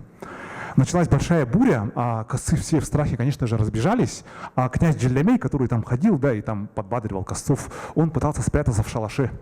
В этот момент, получается, шалаш тоже разметало, и он, пытаясь убежать, получается, к своему дому, наверное, да, в него ударила молния. И у него вот эти все металлические предметы, да, на теле оплавились все. У него волосы обуглились, да, вот эти мужской пояс, кур, он тоже там испортился, да, все это там расплавилось и так далее. Домочадцы его тоже поймали после этого, да. И вот как раз после того, как в него ударила молния, да, князь потерял рассудок, и это выглядело так, по описаниям, да, он стал сильно заикаться, это раз. Дальше, получается, он потерял там возможность говорить, да. У него появилась привычка залезать на серге, залезать на деревья, да. Он уже не мог вести себя как нормальный человек, да. Это же был богатый человек, аристократ Тойон, да, поэтому его просто связали, там пытались его хорошо кормить, да, хорошо обращаться. Тем не менее, князь рассудок ему не возвратился, и так он жил много лет. В конце концов, за ним не доглядели, и он улучил момент, и что сделал? Нет, не упал с дерева, он повесился. И вот получается, после вот этого повешения, да, как раз-то, да, вот он становится юрь. Именно тоже в окрестностях вот этого наслега Бахсы. И жители, конечно же, вот этих ближайших наслегов, да, и Бахсы считают, что вот он там как будто бы бродит, да, понятное дело, давно это было. И если вы повстречаете, да, то, получается, вам нужно от него отмахнуться особым способом. То есть, получается, вот видя вот это видение, да, нужно левой рукой, да, именно изнутри, как будто как-то отмахнуться вот так. Тогда это видение прекратится. Если же вы, получается, так не сделаете, да, и там либо с ним заговорите, да, там, либо он к вам приблизится, то, получается, ваша жизнь, да, закончится, как у его. Вы тоже будете заикаться, да, и вы тоже залезать на дисерге, как что-то у меня написано, да, сейчас я коротко озвучу, что с ним стало, да. Так, что тут описывает так. Кроме того, что я уже озвучил, да, вот, ага. Князь стал грызть свои руки и ноги, бросаться в огонь, залезать на деревья и сильно заикаться. Вот, получается, такие сведения. Это, получается, про именно вот этого князя Джеллемея. Это только один из случаев, да? Есть еще другие случаи. Ага. Если вы устали, я могу закончить. Как думаете? Давай, можно дальше продолжить, да? Хорошо. Вот люди же, знают то, что якутский народ очень все-таки суеверный, так отмечают сильные ученые и так далее. Вот поэтому, когда вот их называют, да, типа вот именно не то, что это князь Джеллемей, да, там вот превратился в юрь, это называют его по якутским поверьям, да, что-то вроде Бахсы Тойона. То есть нужно аккуратно обходить вот это его реальное имя, да, а называть именно что-то вроде по имени наслега и так далее. И вот, соответственно, у нас есть еще второе сказание, тоже про Юрь, да, это Юрь. Это у нас, соответственно, про... так, кто это был у нас? Сейчас, минуточку. Правильно. Это у нас тоже, конечно же, Илинангер, да, это у нас заречные улусы, там, потому что больше всего сохранились якутские традиции, да. Вот как раз-то там отмечает то, что вот ныне это Мегино-Гангаласский улус, тогда он назывался просто Мегинский улус, да, есть такая деревня, называется Хаптагай, знаете, там скоро будет мост из Хаптагая на наш берег Лейны, который здесь. Там, получается, у нас жил такой, жил такой якутский тайон, которого звали Федор Хатчелах. Соответственно, он, наверное, имел большие деньги, да, он был глустым головой. И вот как раз-то я вам рассказывал про сюлюкюнев, да, то, что они играют в азартные игры. И вот его родичи, да, из Хаптагая, считали, то, что он нажил большое состояние, обыграв вот этих сюлюкюнев. И он имел, оказывается, вот такую фишку, то, что почему он обыгрывал, да, у него была одежда особая, типа, да, якутская даха, сон. Ага. И на этой сон, да, на этой шубке вот этой мужской, у него был особый воротник, который был сшит из демонской бабочки. Я хочу спросить у присутствующих, что такое демонская бабочка? Из чего он сшил вот этот воротник? Может, кто-нибудь знает? Это просто интересно очень. Юреметчи — это по-русски бабочка? Как, ну-ка? Хорошо. Почти. Возможно, правильно. По-русски как это юреметчи? Мотылек, да? Ну, почти, возможно, да. Правда, из бабочек, конечно же, не сошьешь вот этот воротник, да? Ну, в моем Алусе они есть, присутствуют, я знаю. Ну, кто-нибудь, может, знает, да? То, что в Якутии есть летучие мыши, знаете? Вот, как раз-то вот. Как раз, оказывается, он сшил себе воротник, да, из кож вот этих летучих мышей. И поэтому, оказывается, поэтому часто он их выигрывал, да, но это была большая плата за это. За это, да, он не мог иметь детей. Дети все его умирали. Вот такая была плата за его, получается, вот это богатство. И вот однажды, получается, когда-то там он менял жен, да, и у него родилась дочка. И как раз то, чтобы дочка не умерла, да, он передал, получается, ее на воспитание тайком, да, уже вот грудного младенца через хатон. Вынес, получается, вот в другой дом, да, в другой наследник, и тайно эту дочку воспитали. И назвали, получается, ее Агафья, по-якутски Алапыя. Вот, получается, она выросла, стала красивой девушкой, а потом, достигнув вот этого брачного возраста, конечно же, нужно было ее выдать замуж, но отец ее не выдавал, потому что считал, что все вот эти ближайшие наследника Мегинского улуса ее недостойны, потому что нет пары ей, да. В конце концов, получается, пара и нашлась там из другого улуса тоже, да. К ней стали свататься, и свадьбу решили провести по двум обрядам. По традиционным якутским обрядам, да, и по христианским обрядам. И есть такая деревня, на Кавказском улусе, называется Берюдях. Там есть церковь, построенная еще, ну, тогда, да, до революции, она до сих пор там стоит. Вот, получается, традиционная свадьба, да, она, получается, вот прошла, и во время этой свадьбы, да, ее повезли домой. И началась сильная буря снежная, и она замерзла в этой буре, да, продрогла там, да, захворала, не могла долгое время выздороветь. Отец вызывал шаманов, да, чтобы они покамлали, но дочке лучше не становилось. И она выросла, получается, такой полуболезненной. Когда она все-таки вот стала ей получше, да, было решено повести ее в Бетидяхскую церковь, чтобы крестить уже, ну, свадьбу провести по христианскому образцу. И вот как раз-то в этот момент, да, когда ее стали, вот момент свадьбы проходил, она 3 раза упала в обморок во время этого христианского обряда. И вот как раз-то после 3-го раза она тоже потеряла рассудок.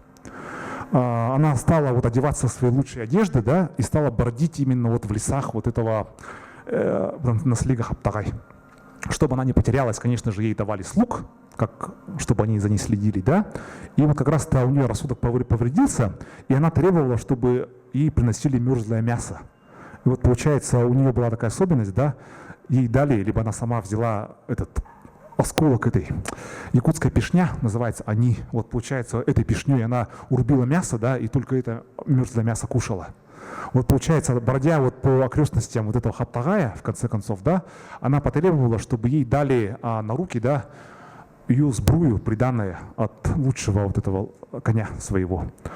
Сбрую ей выдали, она некоторое время, получается, сбрую использовала, тоже пыталась вот скакать, да, на лучшем коне.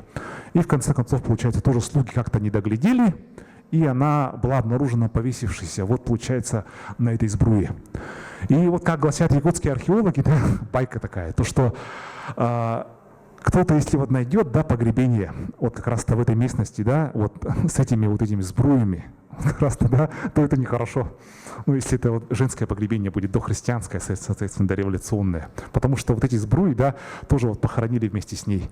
И вот этот призрак, да, вот Юер, да, можно было наблюдать в этом вот треугольнике, да, это вот деревни Мягаласка, Титвух, вот этой деревни, соответственно, Хаптагай, Элечой и Мегинский Алтан. Вот получается, она там примерно вот обитает, вот этот, соответственно, призрак вот этой Агафьи.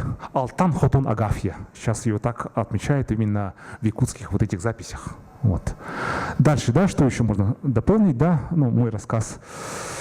Так, про Юрия рассказал. Ну, вот, соответственно, что можно отметить, да, почему вот эти поверья сохранились, и все-таки пожилые люди в это очень все-таки верят, да, как-то так не отмахиваются, то, что христианство, даже тогда, в 19 веке, есть такой якутский ученый, краевед, который ссылку здесь отбывал, Василий Трощанский. У него есть книга, называется «Эволюция черной веры у якутов». Вот так и называется. И вот он считал то, что религия, да, шаманизм якутов — это черная вера. По его мнению, да, это отрицательный оттенок. Поэтому современный историк его за это критикует.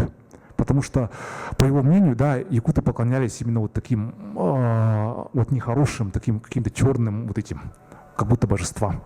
И поэтому книга вследствие этого, да, она не переиздавалась долгое время. Сейчас она переиздается, да, но переиздается в дореволюционном формате, то есть там твердые знаки, знаете, наверное, да? Как бы вот трудно читать ее. Вот поэтому, если ее вы найдете, да, именно как раз-то она написана в таком без современного алфавита. Вот. И получается, он отмечал, да, вот в своих книгах, трудах, то, что именно якуты, да, они христианство восприняли очень поверхностно.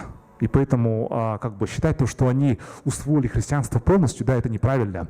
Они усвоили только, получается, частицу этого. Я сейчас поясню, да, почему. Были моменты во время христианизации Якутии, когда некоторые представители нашего народа, да, крестились несколько раз. Почему я поясняю? Во-первых, за крещение полагались льготы. Какие льготы, знаете? Ну-ка, да, ну я сейчас отмечу, да, тут уже правильно отмечают. Во-первых, да, освобождение от ясака на 3 года, это очень большое такое послабление было. Дальше ему давали, конечно же, рубашку, какой-то вид одежды из там холщовой рубашки, да, скорее всего. Дальше, получается, ему давали сладкую еду, это, скорее всего, был кусок сахара, мог быть, да. И далее ему дарили нательный крестик медный. И оказывается, вот по мнению некоторых краеведов, да, вот Владимир Попов, он в Якутске вечернем регулярно вот печатается, да, они считали то, что якуты, наоборот, это восприняли очень полезно, ну, очень так позитивно, потому что как будто тебя, если крестит христианский священник, да, это как будто вот этот хорошо, потому что удача будет. Вот поэтому несколько раз, если не крестились, да, удача будет, допустим, на охоте, в жизни и так далее. Вот, соответственно, вот исходя именно из таких вот практических соображений больше всего. Потому что действительно якутский народ очень такой, ну вот, выгоду он ищет. Вот, например, я хочу отметить, да, якутский этнограф, юкагирский этнограф первый, Теке Дулок, Николай Спиридонов, он отмечает то, что якутские купцы этим очень пользовались. И когда они приезжали на Колыму, да, они обманывали юкагиров, показывают им, допустим, вот, да, какие-либо бумажки с текстом и говорят то, что вот это указы русского царя, и по этим указам, да, вы, получается, должны нам, да, вот, допустим, несколько кулей, допустим, вот Омуля, да, там Чира и так далее. Юкагиры этому верили и, соответственно, вот отдавали. И вот к чему я клоню, да? Чтобы прогнать одного якутского купца, они обратились к помощи к юкагирским шаманам. А юкагирские шаманы, да, они другие, ну, чем якутские вот эти шаманы-оюны. И вот, получается, как раз-то этот шаман, да, по-юкагирски это Алма их называет. Он сказал то, что вот прикрепите, да, в вашем жилище человеческий череп нашего, получается, вот этого, да, юкагирского там, тоже бывшего Алма. Череп они укрепили, и якутский купец испугался, потому что вот это нехорошо. Именно вот, да, как бы заходить в тот дом, да, это юкагирский этот Холомо, где, получается, вот вас встречает череп человеческий на входе, именно реальный, да, и после этого он перестал ездить и как бы вот прекратил обирать вот этих юкагиров, соответственно. Вот. Так, я хочу, чтобы вы задали вопросы, чтобы, ну, не затягивать, да, долгое выступление. Угу. Слушаю вас. Ага. Район этот неизвестен, это, скорее всего, да, это у нас долина Туймада. Это как раз вот та местность, где жил Омогой Бай и вот Эллей Ботер. Это вот озеро Сайсары примерно. То есть, получается, вот город Якутск, да. Ага. Да, потому что это же тогда, да, до прихода русского населения озеро Сайсары, да, и территория города Якутска, это Хангаласский улус. Это их земли, да. Нет, это именно это центральная Якутия, как раз это все относилось к Хангаласскому улусу. Вот. И, скорее всего, по мифам, да, конечно же, да, вот получается, всех проводили в этой местности, и вот получается, вот где-то там она, ну и вот совершила свой грех, да, повесилась на серьге. Именно из-за досады, именно, чтобы типа сразу секс, кстати, после этого прекратился. Потому что народ, конечно же, увидел, что вот нехорошо. Так, давайте микрофон перейдем. Вы сказали, что вы расскажете, почему он выбрал некрасивую сестру. Хорошо. Это хорошая история. Да. правильно. Хорошо, что вы отметили. Согласно мифам, да, вот, наших вот этих краеведов, именно это записано как раз-то вот у Гаврила Ксенофонтова. У него есть книга, сборник, называется «Элеяда». Она до сих пор переиздается. Там это написано. Оказывается, когда вот он, да, живя работником у Омогойбая, он вспомнил наставление, да, своего отца, который умер до этого, до прихода в Якутию. Оказывается, отец перед смертью, да, Татар Тайма его звали, как будто бы, да, одно из имен отца Лейботера. Он это как будто был типа вот этот предсказатель. И он ему посоветовал то, что типа когда он тебе предложит в жены, да, на выбор одну из дочерей, одна красивая и прямо любимица родителей, а вторая некрасивая и получается такая, ну, нелюбимая дочь. Ты должен выбрать именно ту, да. Ну, извиняюсь за такие подробности, да, но это описано в нашем фольклоре. Обычно в этом в учебниках не пишут, да, и в интернете даже не пишут. Отец Элея попросил подсмотреть, как они ходят в туалет, соответственно, да, как они мочатся, и посмотреть, получается, на их мочу. Было, да? Хорошо. Вот. Я поясняю для остальных. Оказывается, если моча у человека, ну, пенится, да, получается, то у этой женщины будет потомство и здоровые дети. А оказывается, у этой первой дочери, да, соответственно, которая красивая, вот эта Нурай, моча у нее была не пенистая. То есть она, он сказал, да, она долго не проживет, и детей у нее не будет. То есть как бы он как будто это предсказал. Вот это у нас записано, получается, в наших, получается, записях, которых собирал Гаврил Ксенофонтов. Вот это самое такое распространенное объяснение. То есть это не моя отсебятина, да, это получается вот в источниках указано. Прошу дальше. У кого еще вопросы есть, я микрофон передам. Кого что-нибудь беспокоит, либо же получается, что касается вот якутских, еще может поверить, да, каких-нибудь. Ага. Вы же рассказывали про транс-шаманов, и они то, что вот опускались. В реальности, конечно же, он туда не спускает, ага. Туда не проваливается по теме. Ну просто вот описание вот этого лорда Нижнего мира, а зачем к нему шаманы обращались? Так, вот причина всего этого, да, вот у нас в якутских традициях, да, до появления врачей, да, одной из функций шаманов это было лечение людей. Он мог быть лекарем, ну и был лекарем, соответственно. Вот оказывается, когда человек долго болеет, да, как раз-то вот считалось то, что вот он не выздоравливает, то, что его душу терзают именно злые духи. Вот типа, да, типа абагаларина. Вот получается, вот поэтому вот эти болезни, да, мог излечить только шаман. Вот получается, по этому обряду шаман разговаривает с духами Нижнего мира и, соответственно, просит, да, как бы оставить в покое вот этого душу человека и прекратить, получается, вот эти мучения. И, конечно же, да, вот после этой просьбы, да, шаман говорит во время этого транса то, что духи очень такие мстительные, да, и как бы просто так они ничего не исполняют, они просят что-то. Вот получается, шаманы требуют, да, то, что за это, да, нужно, получается, вот что-то сделать. Это, во-первых, там духи злые, да, могли потребовать там деньги, скот, там, да, что-то еще, какую-либо вещь и так далее. И поэтому считалось, да, то, что вот шаман, да, просит, да, допустим, вот у вас в стаде есть, да, или в табуне лошадь, да, или корова, допустим, да, там с одним рогом, да, там, либо там с какой-то отметиной, ее нужно зарезать. И получается, вот принести в жертву этим духом, тогда человек и выздоровеет.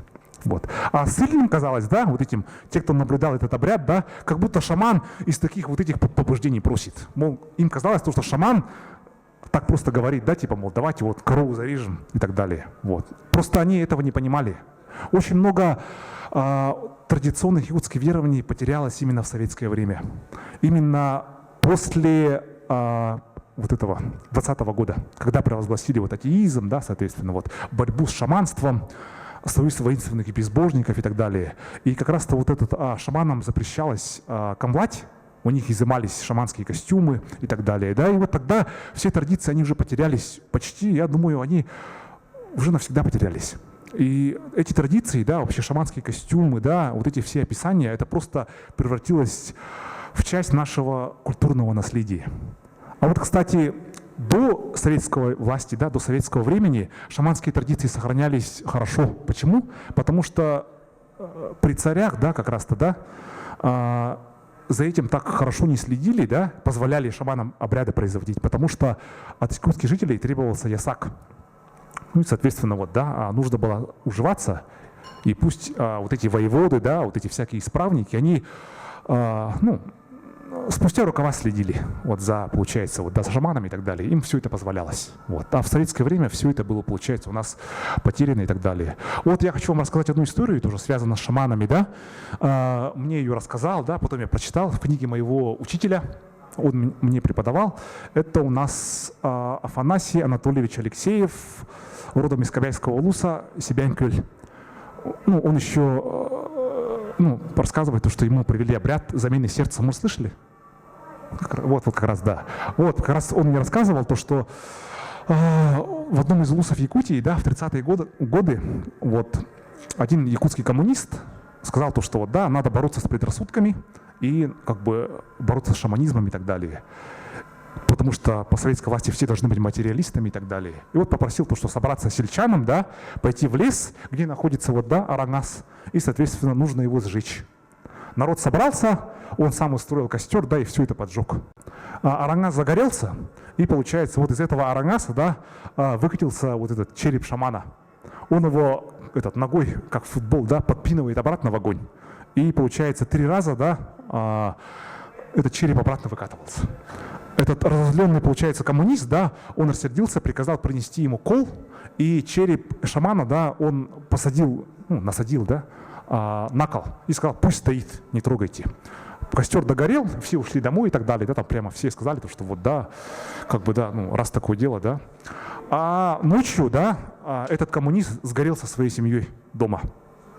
И вот как раз-то, да, ну, вот это уже не знаю, было ли такое, да, очевидцы, соседи говорят, то, что почему дом сгорел, что-то огненное и круглое закатилось вечер под дом. Ну, соответственно, причина пожара такая. Вот. Ну, это вот как раз-то он мне это рассказывал, да, и вот в своей монографии, да, которую он написал вот недавно, да, он этот случай тоже описывает, который я вам сейчас рассказал. Вот. Как-то так. Так, я прошу еще задать вопросы. Что-нибудь, допустим, либо по мифологии, да, либо вообще какие-нибудь краеведческие вопросы. Элей со своей женой, он переехал в Кильдянце, да, насколько я знаю.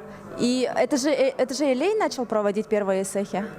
Да, а я помню, в детстве эсэхи проводили же на ипподроме здесь в городе. Потом его перевели вот на Юсхатын, получается, на свое место, да? Ага. Потом вот эсэх перевели на место. Юсхатын, ага. Да, скорее всего, так и было, потому что, да, ну, тогда же здесь домов же не было. Ага, и вся местность была вот типа вот это, да, типа вот якутская равнина, низменность. Это по-якутски такие лем или там нелягар, да, вот это называется. Вот, соответственно, эти сенокосные угодья были хорошие.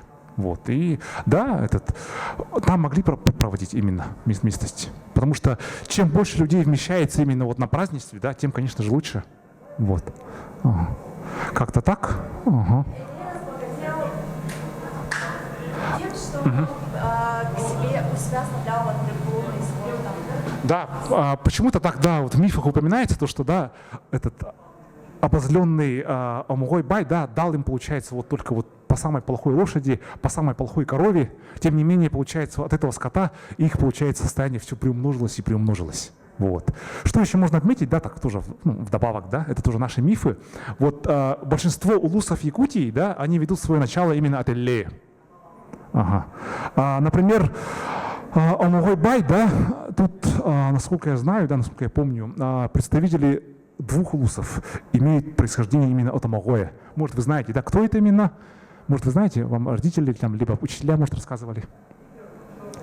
Это у нас, соответственно, представители Усталданского улуса, да, и Намского улуса. Вот они ведут происхождение не от Эллея, а от Омугоя. Вот. Далее, да, а что касается Улу Хоро, он, получается, был прародителем всех харинских наследников в улусах Якутии. Ну, в некоторых улусах Якутии, да, в моем улусе есть, вот, допустим, село наследие Хоро называется, по-русски харинцы. Вот, получается, это у нас был такой народ, который потом ассимилировался с якутским народом и воспринял якутскую культуру. А раньше, оказывается, у них был свой язык, там, ну, свой тотем и так далее. Вот Эллей как раз тогда он прибыл именно со степей со стороны Бурятии. Вот. Потому что в Бурятии, да, там до сих пор есть якутские названия тюркские. Вот, например, там у них есть горный массив, ну, хребет. И там перевал есть, да, ну, через который можно ходить. Он называется до сих пор, он называется Хамар-Дабан. Это по-якутски переводится как что-то вроде подъем, по которому можно вот ходить. Вот. Это тюркское название. И вот это одна из версий, да, о том, что якутский народ имеет южное происхождение. Да. Вопрос немножко про современность и про этнографию. Вот сейчас же в состав хангаласского улуса входит мальджигарский наслег и еще несколько наслегов в разных других улусах. Сейчас принято считать то, что мальджигарский уход входит в хангаласцах, но в предании, которое еще записывал Ксенофонтов, говорится то, что мальджигарцы постоянно воевали буквально с хангаласскими тайонами и буквально с Тыгыном Дарханом, то, что постоянно перестрелки происходили между ними, между ботурами. Как это можно объяснить, кому тогда себя причисляли мальджигарцы? Камагою, Элею, и почему у них были такие вот межродовые конфликты? Да, хороший вопрос. Я попытаюсь объяснить, насколько это возможно, да. Правильно, вот упоминает в наших вообще летописях, да, преданиях, в научных статьях, то, что в составе якутов, да, было несколько родов. Именно роды, которые до сих пор имеют родовые названия, да. Вот, например, род Мальджагар, или по-якутски Мальджагар, да.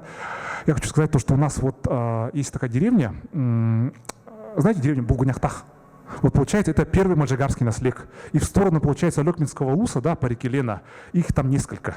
5 наслегов мальджигарских, допустим, вот первый, да, второй и так далее. Там второй, третий, это вот Улаханан, там Юрейн, вот эти, они все мальджигарские наслега. И вот действительно, они жили тоже вот здесь, на левобережье Якутии, долина Туймада, скорее всего, да. Но, наверное, вот, скорее всего, они как-то породнились именно с хангаласским родом. Поначалу войны и столкновения были, да, тем не менее, получается, скорее всего, на мое объяснение, вот Муньян Дархан, да, Тыгын Дархан, они как-то породнились с мальджигарцами. Потому что в дальнейших уже сказаниях, да, вот во время выступлений против казаков, да, уже мальджигарцы, они всегда воюют именно в союзе уже с хангаласскими якутами, и всегда, получается, вот они, обычно их вместе упоминают. Допустим, хангаласцы, мальджигарцы и так далее. Да? Вот получается, это все у нас записано в некоторых источниках. А что касается названия, да, вот как раз-то у них был такой предводитель, которого звали именно вот Мальджагар. Соответственно, вот он оставил свое родовое название, и, соответственно, вот эти названия деревень, да, в большинстве улусов Якутии, они имеют два названия. Одно родовое, а второе географическое. Вот, допустим, я упомянул Булгуняхтах. Вот, соответственно, у него название первый мальджигарский наслег, это родовое название.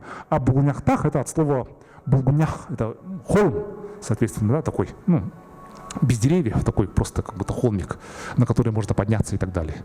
Вот. Если вас, возможно, беспокоит якутские названия какие-нибудь, да, я могу перевести и там далее, вот как оно переводится или как появилось там. Улаханан это же просто переводится как что-то вроде большие ворота, большой путь, вход, да. А Улахан это уже, да. Это у нас так, сейчас я вспомню, насколько я помню, да. Улахан это тоже географическое название, он по-другому называется по-русски жерский наслег, да, правильно?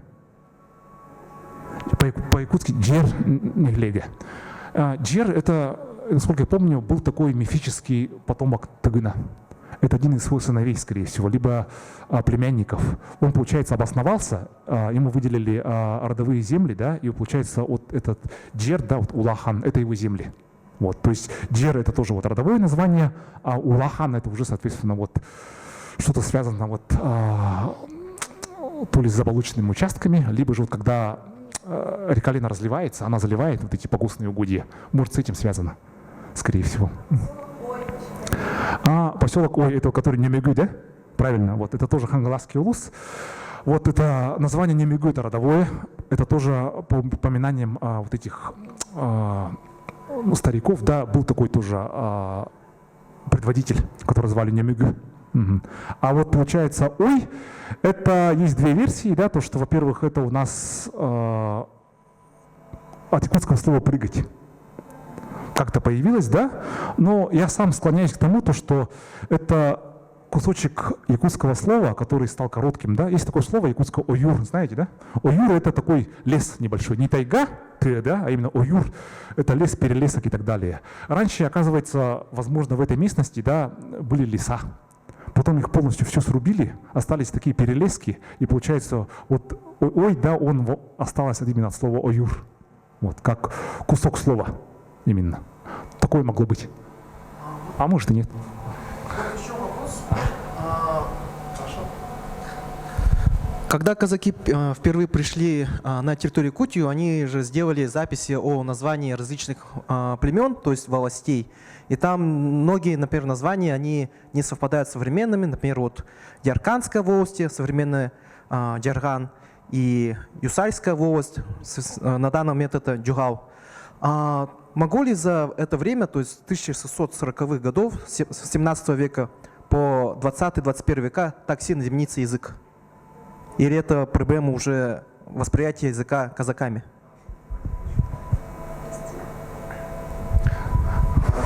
Да, это правильно. Такое есть, потому что, ну, тоже мое мнение, да, оно лично мое, действительно, когда к нам в Сибирь пожаловали ну, казаки, да, служилые люди, конечно же, среди них были только такие, да, ну, очень такие, можно сказать, воины, да, там интеллигенции среди них не было. И поэтому, когда вот велись вот эти записи, да, первые воеводские вот эти всякого рода сказки, да, записки и так далее, писарь, да, он просто, да, он, не зная правил якутского языка, да, транскрипции и так далее, он записывал это просто как на восприятие. И поэтому он просто, да, исказил многие якутские названия. Вот, и потому что в архивах действительно так написано, и когда вот, если мы будем разбирать, да, вообще вот в архивах, если вы будете работать в нацархиве, да, там прямо очень сложно разбирать именно вот эти названия, потому что они переиначены именно на якутский, на русский лад, да, вот как вы отметили, да, вот, допустим, Ярканская волость, это по-якутски Джархан, то есть по-русски Жархан можно было написать, да, но тем не менее в архиве написано Ярканская волость, вот, правильно, это получается уже от все-таки, ну, малой степени просвещения, что ли, это вот. Сейчас, конечно же, уже ну, пишутся вот эти названия все-таки в большей степени опираясь на якутский язык, да, и так далее. Вот, вот я помню, когда-то вот была же такая благая мысль сделать громкоговорители в автобусах на двух языках. Сейчас, ну, до сих пор же говорят, правильно, название остановок, да. И вот в моем районе там, получается, вот тоже есть такая остановка, называется «Набережная» по-русски. И почему-то вот кто-то это переводил, да, он по-якутски называл это типа «набережной». Ну, так нельзя переводить. И поэтому получается в конце концов, кто-то, видимо, это подал тоже заявку, да, в мэрию. И там уже, соответственно, уже по-якутски звучит уже не «набережной», да, а уже правильно, да, типа «көль-кытыла». Это гораздо, ну, соответственно, более так. То есть, вот. Да, это у нас... Я ответил на ваш вопрос, правильно? Юргун, вас слушаю. Здравствуйте. Вот, расскажите, пожалуйста, вот, почему Алекминский район, да, он, ну, город Алекмин старше, чем Якутск, это я точно знаю, потому что освоение Якутии прошло через Лену, сначала был Алекминск, потом Якутск. Но почему сделали так, что Алекминск оказался младше? Это первый вопрос. Второй вопрос. Вот, я знаю, вот я сам Алекминский, да, вот наш край, да, он очень исторически вообще очень богатый. Там начиналось вот это все, вот эта вся движуха в Якутии начиналась с Алекминска, это точно. И когда вот там и золото добывают до сих пор, вот они на матче добывают, вот Чара, Толкинская экспедиция, там тоже очень много золота. До сих пор там копают золото, это со стороны Иркутской области. Вот. И, короче, вот эти очень богатые лесом эти... Раньше Алекминский район, например, полностью обеспечивал Японию деревом, например, в советские времена, да.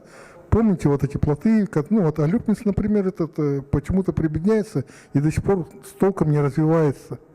Ну, как бы, почему такая несправедливость по отношению к Алекминску?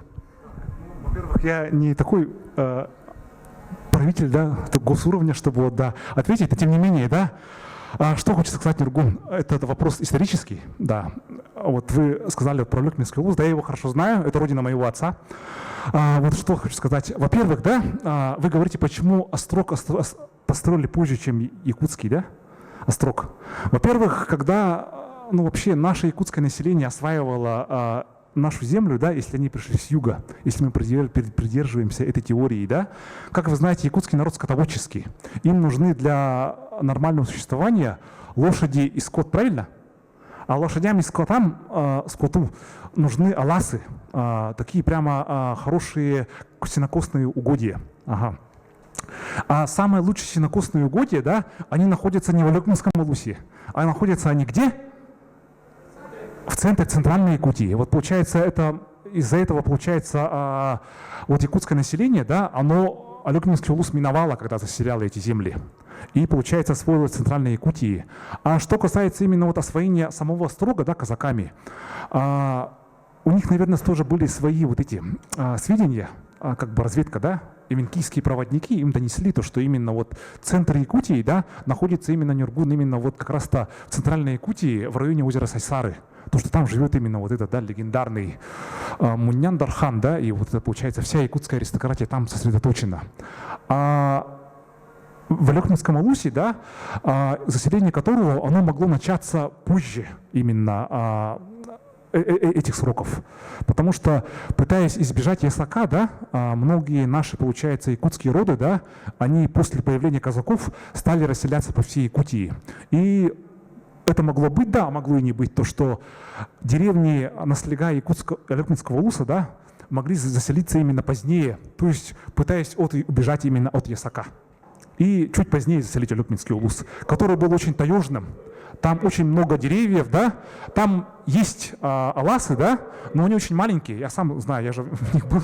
Вот. У нас, получается, особенность именно вот нашего улуса, да, Алюкминского улуса, там аласов мало, у нас это другое, оно называется хочо, это долины рек, да, долины Ликейны и так далее. И поэтому вот как раз-то из-за того, что вот такие особенности, да, он мало освоен потому что, во-первых, он очень таежный, это раз, да, и у нас там не было, до сих пор нет нормальной дорожной инфраструктуры. Нюргун, вы знаете, то, что у нас есть республиканская дорога, УМНАС называется, по которой вот идет из Якутска в Алюкминск, да, и она работает только, ну, как зимник, да, вот, соответственно. Вот, что еще? Ага, но сразу хочу сказать то, что у нас в нашем улусе, да, есть такая вот особенность. У нас живут и, получается, вот и якутские роды, да, и эвенкийские роды, да, и ямщицкие и так далее. Вот, например, что хочу сказать. Нюргун, вы, наверное, знаете, то, что у нас в Алюкминском улусе есть два наслега. Они называются первый нюрктейский наслег и второй нюрктейский наслег. Вот. Это выходцы из Центральной Якутии. У нас в Мегино-Канганском улусе есть деревня, называется Павловск. Это нюрктейский наслег Мегинского улуса. Оказывается, по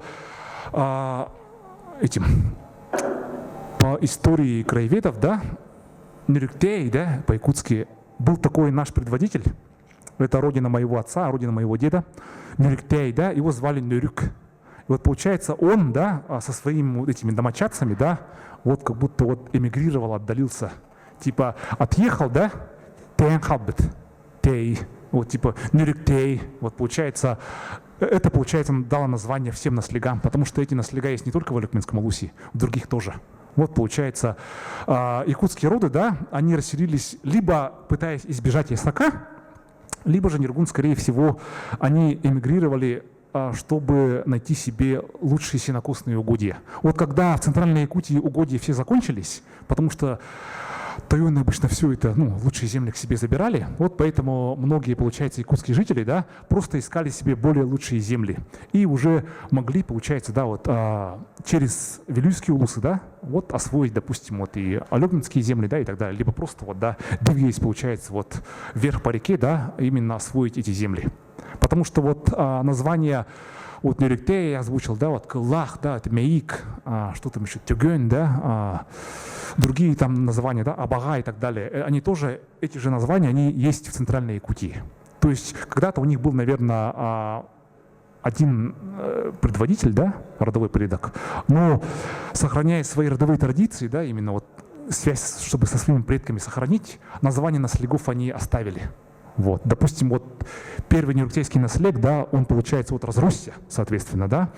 Потом, когда к ним стали там этих прикреплять, ямщицкую станцию, чтобы построить, они не захотели, чтобы вот эти крестьяне жили в первом Нюрктяе, да, и для них создали деревню, ну, знаете, Бирюк, да? Вот там вот Бирюк — это станция именно вот ямская, да. Потом вот этот первый Нюрктяй разросся, и потом они стали осваивать уже ближайшие земли. Там вот тоже этот как бы населенный пункт Тасанна, знаете, да? Вот как раз туда они переселились и так далее. Вот как-то так. Ну вот я постарался как-то ответить, ну как мог.